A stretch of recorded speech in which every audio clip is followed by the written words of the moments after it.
Votre essai avec April Moto, l'assurance en plus facile. Plus d'infos sur aprilmoto.com.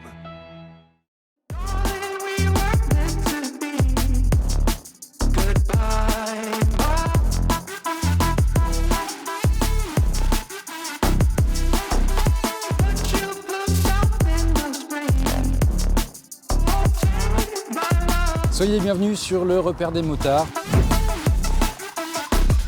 pour un nouvel essai de scooter cette fois-ci, 125 qui plus est. Il s'agit du Skytown 125, donc la nouveauté du constructeur coréen. On va faire un petit tour ensemble juste rapidement, mais son principal argument à ce scooter, déjà, ça va être son tarif tout juste en dessous de 3 000 €. Il est à 2 999 €. Il est valorisant, la qualité des plastiques elle est au rendez-vous, on a une finition qui est vraiment flatteuse et surtout, où que l'on regarde, on a l'impression d'avoir un scooter assez luxueux, ce qui pour la catégorie qu'il représente, à savoir les scooters Urbano GT, est quand même un principal atout, tout simplement parce qu'on n'a pas l'habitude, lorsqu'on a un entrée de gamme comme ça, dans ces tarifs-là, à avoir cette prestation. Pour ce tarif, qu'est-ce qu'on va avoir? On a déjà droit à une selle ample et très confortable. Elle est moelleuse, elle est agréable. Dès qu'on va poser les fesses dessus, on est vraiment bien. Également, un plancher qui permet d'allonger les jambes. Il est revêtu, ce qui permet de filtrer un certain nombre de vibrations et surtout d'obtenir un niveau de confort, là encore, assez élevé.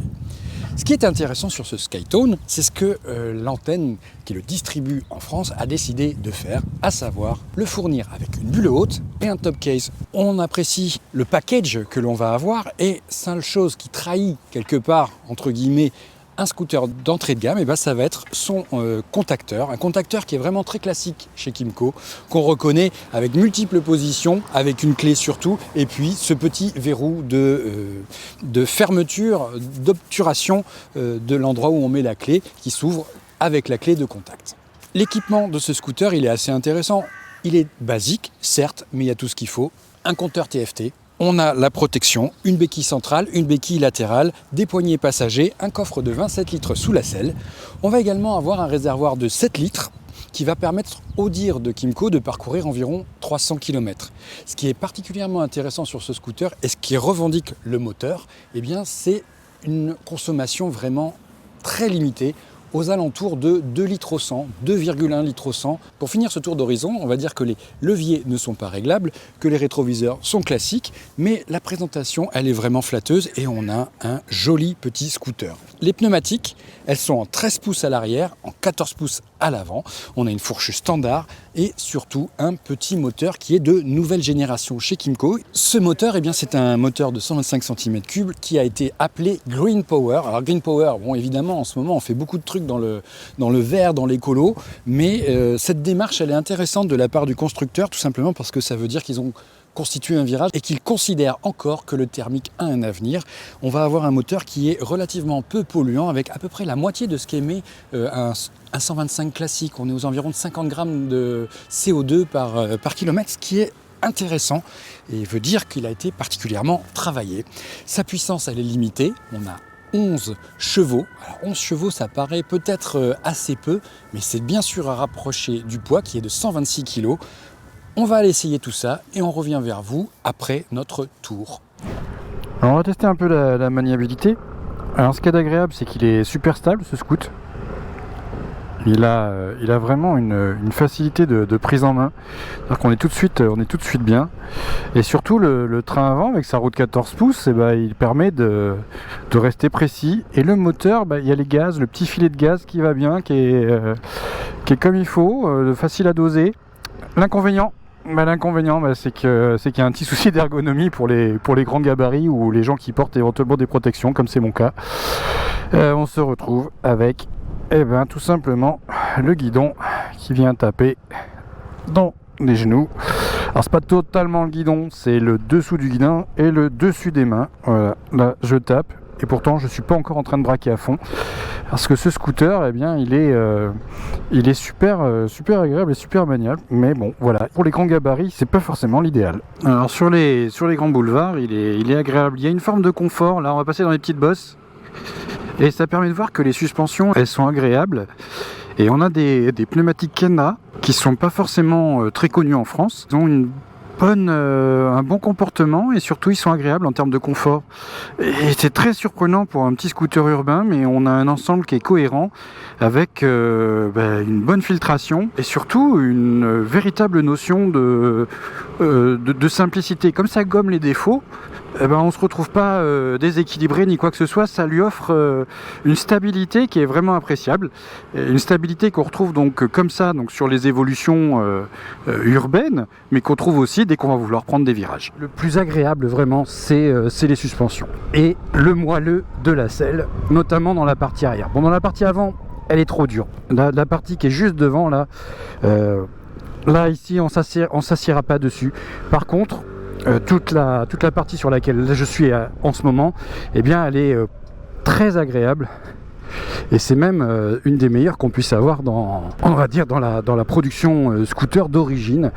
En ville, on manque jamais de rien, c'est énergique, c'est agréable. On se retrouve avec un moteur qui embraye tout de suite, donc on est immédiatement lancé. Et il y a de la reprise à toutes les rotations de poignée. En accélération, il est assez vif, ce petit Skytown. On est tout de suite à 50, il faut quelques dizaines de mètres, mais c'est rapide. Aux alentours de 4500 tours, il se met à grogner. Et ça pousse vraiment bien. Ce qui fait qu'entre 30 et 50 km/h, on a de bonnes réactions. Là, on évolue en douceur, avec précision. Donc les gaz, là, au niveau de la poignée de gaz, on est vraiment bien. C'est précis. Et tout de suite, on a ce qu'on attend. Le marchepied est intéressant, parce qu'on a plusieurs positions pour les jambes. On va avoir celle-ci, donc avec le tunnel central qui prend assez peu de place, donc qui n'est pas gênant. Il est bien étroit au niveau de la trappe à essence.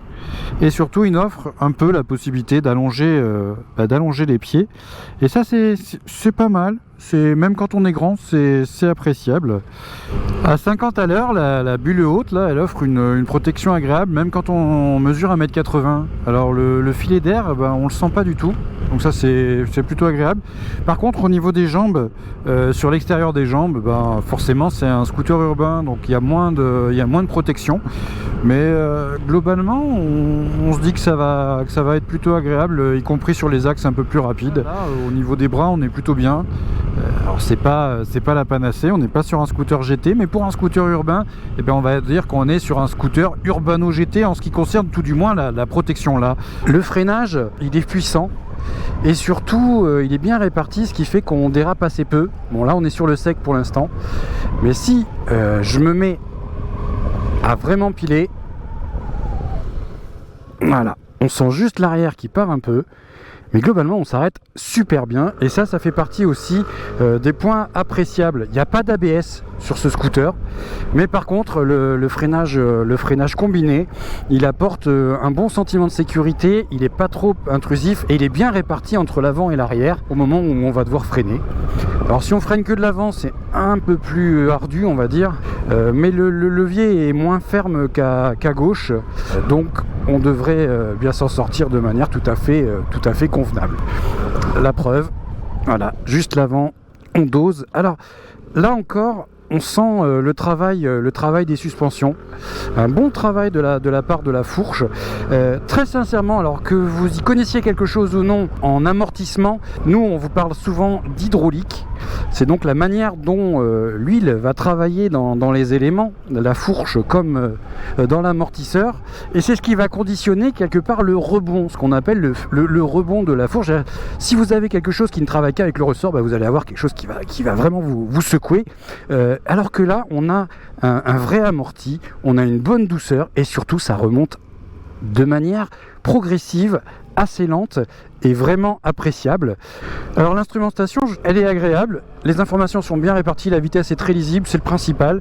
On a l'heure, le contour, la jauge à essence qui se trouve ici et qui est graduée, et puis le kilométrage total parcouru.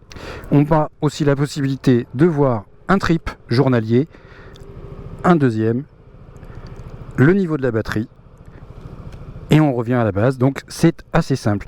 Le seul inconvénient, c'est que si on est en plein soleil, voilà, ça reste assez lisible, mais en fonction de la manière dont vous êtes, eh bien vous le verrez plus ou moins bien, et plus vous êtes grand, moins vous le verrez. Autoroute, on va aller voir un peu ce qui se passe sur les axes rapides, et surtout essayer d'attraper une vitesse max. Là on va prestement jusqu'à 80-90 km/h. Il n'y a pas de faiblesse dans les montées en vitesse. C'en est surprenant pour un petit moteur. Par contre, la transmission qui normalement est très douce et très discrète, on commence à la sentir taper un peu dans le marchepied. Ça c'est vraiment une des choses qu'on ressent pas mal sur les Kymco. On arrive à 113, 114, 115 km/h. Et là, c'est des gros points forts. Surtout que la bulle, là, eh bien, elle protège vraiment bien aussi. Et là, franchement, pour se dire qu'on sera en sécurité sur les axes à 110, il n'y a aucun problème. Et c'est une très bonne surprise de la part du Skytown. Nous voici de retour en bord de Seine pour la conclusion. Alors c'est le millésime 2024 de ce scooter urbain, mais qui n'est pas seulement urbain, on vient de le découvrir notamment en faisant une bonne petite portion d'autoroute pour revenir jusqu'ici. Et bien sur l'autoroute, il s'est révélé assez véloce, franchement bien. Qu'est-ce qu'on peut demander de plus à un petit scooter? Et bien pas grand chose, d'autant plus que la protection apportée par la bulle est satisfaisante. Le bilan, il est super favorable. Le moteur, rien à reprocher, il n'y a pas un pet de creux, c'est-à-dire qu'on met poignée dans le coin et il vous emmène de 0 jusqu'à 115 km/h sans faillir, sans faiblir et tout simplement avec aussi la possibilité d'avoir de la reprise à tous les étages. Et ça, c'est franchement une réussite de la part de Kymco d'arriver à proposer un moteur qui soit à la fois économique, écologique et performant. Il reste simplement un tout petit défaut qu'on a déjà noté sur les Kymco, c'est qu'à un moment donné, la transmission, elle va envoyer quelques vibrations dans le plancher. C'est aux alentours de 80-90 km/h et ça passe très rapidement, mais c'est notable. Il faut bien trouver des points négatifs à ce scooter. Au point négatif, on va rajouter peut-être les leviers qui sont non réglables en écartement, avec notamment le levier gauche qui va être assez, on va dire, écarté de la poignée, ce qui fait que les petites mains vont peut-être être un peu moins à l'aise.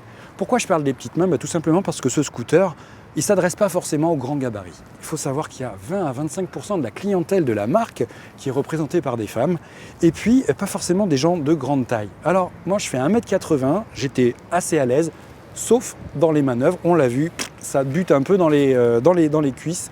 C'est pas si grave que ça, on peut arriver à se placer et de toute façon, on va rarement aller faire des manœuvres en butée.